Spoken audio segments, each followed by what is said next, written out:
एक महत्त्वाची अपडेट मुंबईमध्ये सरसंघचालक मोहन भागवत जेनझी आणि जेन अल्फा या विद्यार्थ्यांशी संवाद साधणार आहेत। सरसंघचालक जेनझी यांच्याशी संवाद साधतील असल्यानं आणि या कार्यक्रमाची उत्सुकता सुद्धा प्रचंड वाढलेली आहे आणि याच कार्यक्रमाविषयी सांगतायत पुढारी मल्टीमीडिया संपादक मृणालिनी नानिवडेकर मॅडम।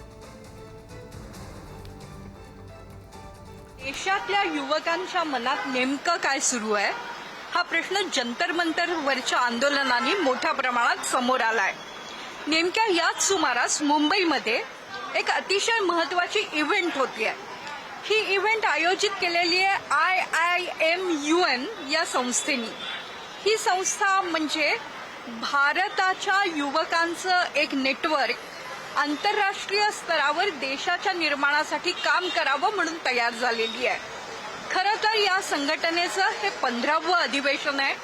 15वं अधिवेशन असल्यामुळे ते मोठ्या प्रमाणात होत आहे आणि त्याच्या उद्घाटनासाठी उजव्या परिवारातले सर्वात वरिष्ठ आणि त्या परिवाराचे प्रमुख असलेले सरसंघचालक मोहन भागवत यांना इथे बोलवलं गेलंय। राष्ट्रीय स्वयंसेवक संघाला युवकांच्या मनात काय वाटतंय त्यात डोकावून पाहायची गरज वाटते का अशा चर्चा सुरू झाल्या आहेत आणि नेमकं योगायोगाने त्याच वेळेला हे जे ऑर्गनायझेशन आहे ते मुंबईत कार्यक्रम करत आहे।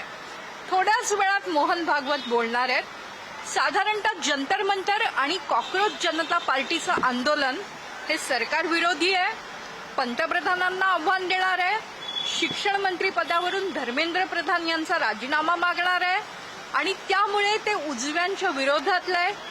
ते काही नरेटिव्ह बिल्डिंगचा भाग म्हणून चालवलं जात आहे असं बोललं जात आहे।